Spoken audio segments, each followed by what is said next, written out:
नमस्कार. आपण पाहतात तापी 1724 तास.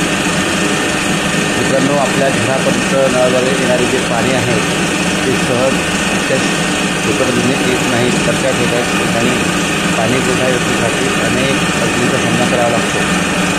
आपण या व्हिडिओमध्ये पाहणार आहात सावदा पाणी पुरवठा योजनेची जाकवेल तापी नदीतील. आणि या ठिकाणी काल दुरुस्तीचे काम सुरू असताना खाजगी ठेकेदारीतील 2 कर्मचारी पृथ्वी भंगाळे आणि पंकज बेंडाळे यांना विजेचा शॉक लागून ते जखमी झाले आहेत.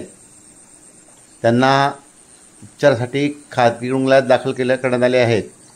आपण पाहू शकतात सावदा पाणी पुरवठा योजनेची ही तापी नदीची जाकवेल या ठिकाणी गाळ जमा झालेला आहे.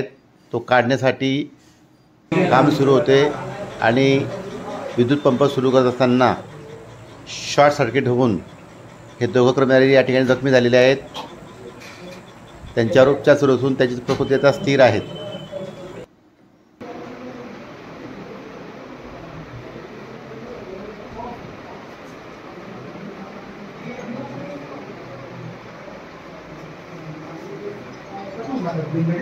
मला बापूला बोलायला फोन लायचा.